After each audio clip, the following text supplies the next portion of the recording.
SEBI's informal guidance is a mechanism for market participants or registered intermediaries to seek clarification from SEBI on certain proposed transactions or situations. This entire framework was till now governed by SEBI's Informal Guidance Scheme 2003, and from 1st December 2025, SEBI has made effective the whole new and revamped SEBI Informal Guidance Scheme 2025. Hi everyone, I am Parth, the co-founder of Navigate AIF, and we are on a mission to completely simplify SEBI compliance and to build AI solutions in this area. In this video, I will be going through in detail the SEBI Informal Guidance Scheme 2025, and I will also be covering certain aspects of the consultation paper that was released by SEBI back in 2024, I think in August of 2024, where SEBI has originally proposed these changes to the Informal Guidance Scheme. So let's dive right in.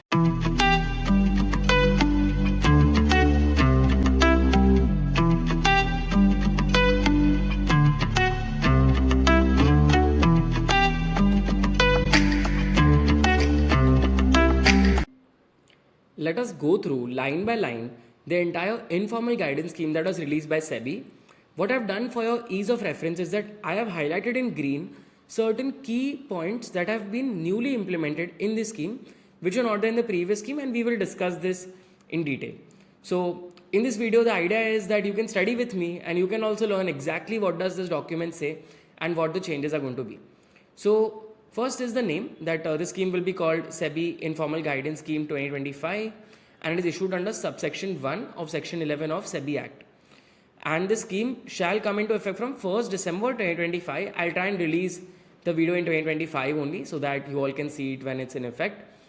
And importantly, SEBI has said that any action taken or informal guidance given under the repealed scheme, so under the scheme 2003, shall remain unaffected as if the repealed scheme was never repealed. So you can still rely on the informal guidances given by SEBI till date, and any application received under the repealed scheme before the date of the scheme coming into effect but not processed till that date shall be processed under the repealed scheme. So if you currently have a pending application with SEBI under the informal guidance scheme, then that will continue and that will be processed under the previous scheme only, not under the new scheme. They've defined certain simple terms like SEBI Act, the department, and this scheme. Now, first and most important, let us see what is SEBI saying about the eligibility to apply under this scheme. Who can apply for an informal guidance? So the points in yellow are those people who were able to apply previously as well, and the points in green are the ones that have been newly allowed to apply under the scheme. So first, any intermediary registered with the board. So if you have a license from SEBI, you are registered with SEBI, you are always allowed to apply for the informal guidance scheme. The second point is super interesting. Any person or entity by whatever name called who is appointed to manage the investments of a pooled investment vehicle, registered or trustee of such pooled investment vehicle. So let me give you some background here into why SEBI has actually introduced this. So this will be understood by when you understand how a pooled investment vehicle works. So pooled investment vehicle would typically be either an alternative investment fund or a real estate investment trust or an infrastructure investment trust. So AIFs, REITs and InvITs. In this, the most typical structure is to set up a trust which is managed by a trustee, and the trustee is the legal owner of that trust. So the trustee also signs the agreements of that trust on behalf of the trust. Under Indian law, a trust doesn't have a separate juridical identity. So a trust is not a separate legal person like a company who can sign contracts on their own behalf. The trustee is the one who's supposed to enter into contracts on behalf of the trust. So the trust is the one actually that receives registration from SEBI. Even if you are an alternative investment fund, the trust is the one that is actually registered with SEBI. However, the legal owner is actually the trustee. Now, while the trustee is a legal owner, the entire trust and the fund is managed by another party called the fund manager or the investment manager. And that is what they're saying here. Any person or entity, by whatever name called, who's appointed to manage the investments of the pool investment vehicle, this manager would typically enter into a management agreement with the trustee. So now they have allowed both the manager and the trustee to apply for an informal guidance, and this is super because both the manager and trustee are not actually considered to be regulated by SEBI. They are said to be deemed regulated. If you read certain case laws and judgments, it comes to be that they should be deemed regulated, but they don't hold a registration certificate and they're not technically regulated by way of direct registration with SEBI. But they are now allowed to apply for an informal guidance. So this is massive. This will allow a lot of people to apply for informal guidances from the manager entity or the trustee.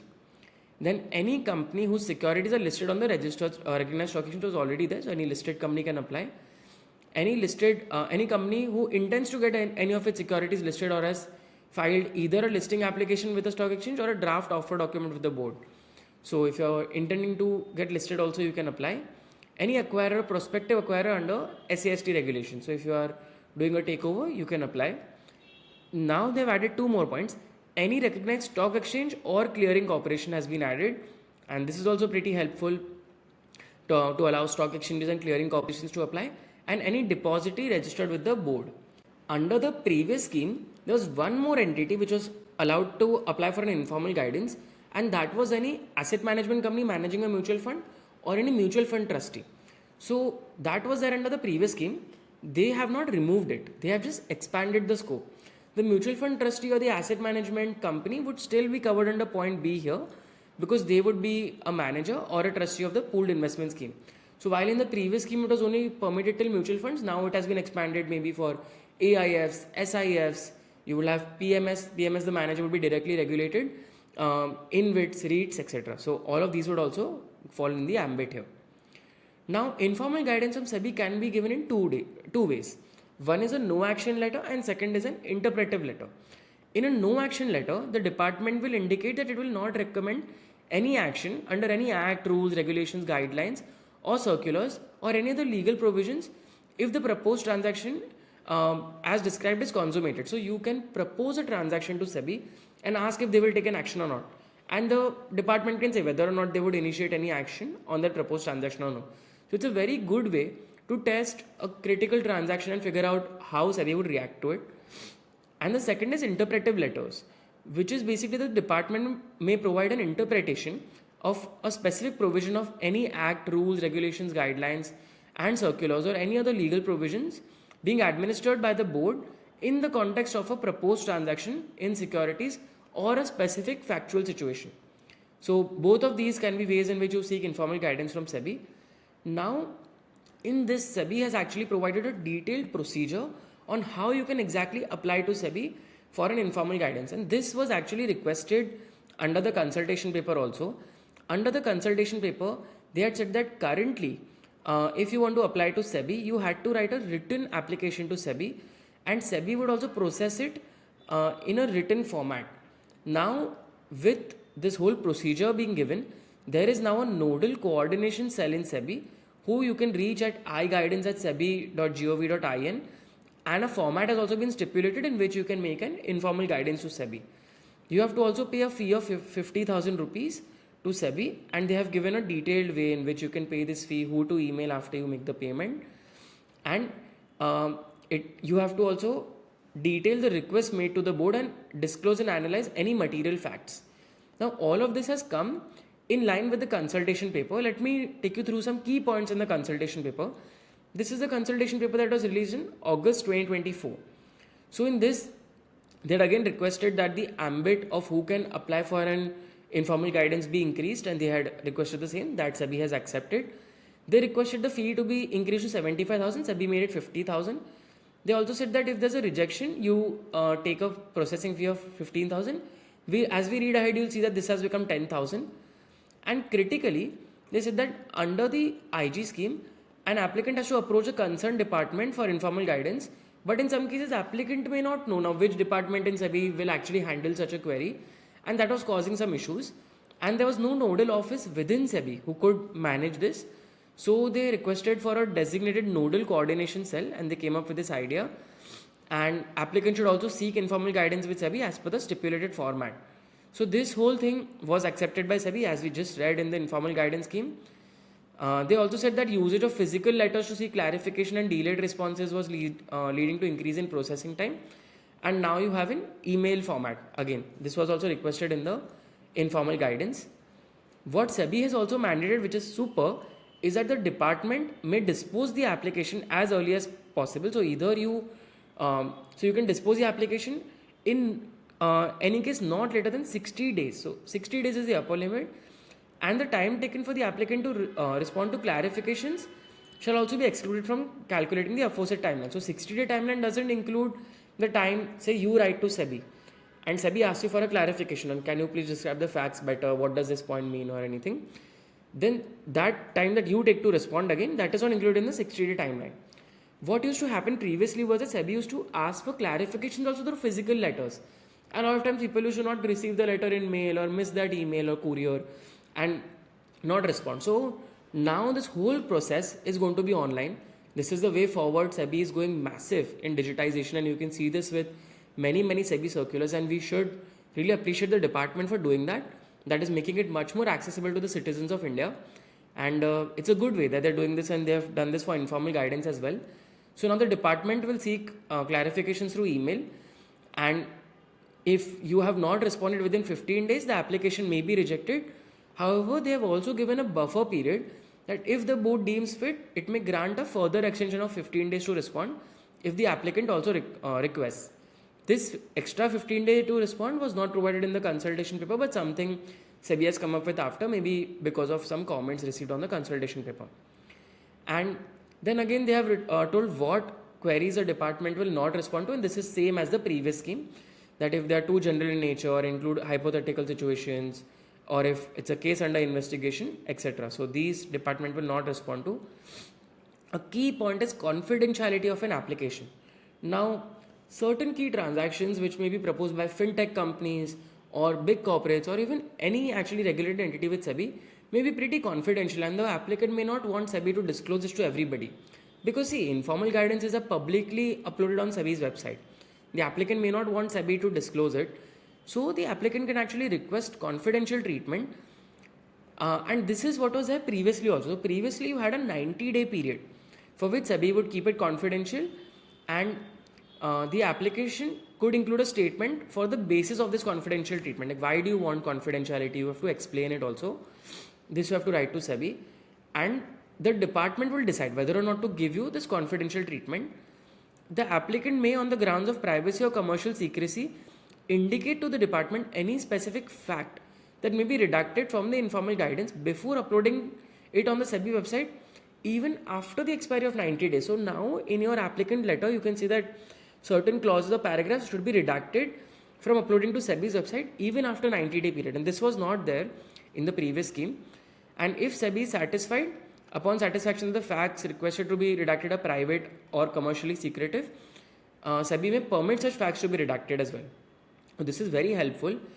If it appears through the department that the request for confidentiality should be denied, then SEBI can inform the applicant, and the applicant then has a choice. If they want, they can withdraw the letter or written communication within 30 days from SEBI telling them that we will not accept a confidentiality request. And in that case, SEBI will even refund the entire fee to them and not deduct any processing fee as well. And if the application has been withdrawn, then SEBI will not give any letter or written communication, and nothing shall remain in the office record also in SEBI. If letter or communication is not withdrawn, then SEBI can make it available to the public and give a written response to it as well. So you have to make sure, if you have requested for confidential treatment, make sure you wait to see if SEBI actually accepts it, because you only have 30 days. If SEBI rejects it, you only have 30 days to take back the letter. A letter issued by the department under this scheme should not be construed as a conclusive decision or determination of any question of law or fact by the board, and shall not be binding on the board. So it's not binding on SEBI. That's why it's called an informal guidance and not a court order. And such letter should not be construed as an order of the board and shall not be appealable also. Where no action letter is issued by the department affirmatively, it means that it should not recommend an enforcement action subject to the provisions of this scheme. And the guidance offered through the letters by the department is conditional upon the applicant acting strictly in accordance with every fact and representation made in the letter. So you can't represent something and act differently and then say, no, I have an informal guidance from SEBI. You have to act exactly in the way you have represented in the letter. And SEBI, the board, shall not be liable for any loss or damage that the applicant or other person may suffer on account of an application not being answered or belatedly answered by the board, taking a different view from that taken in a letter already issued under the scheme. So SEBI can still take a different view from a previous informal guidance. That is something they are well within their rights to do.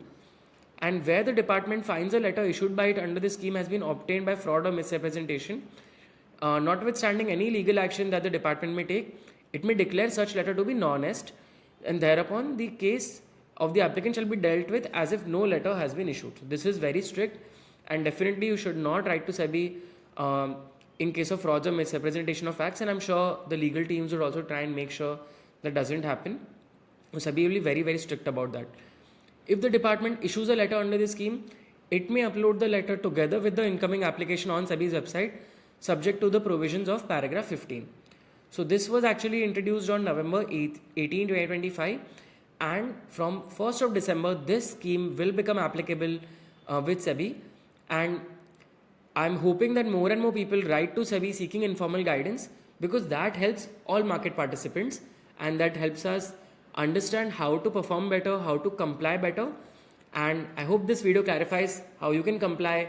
If you have any questions, feel free to drop them in the comment box. Looking forward to connecting with all of you. Thank you so much.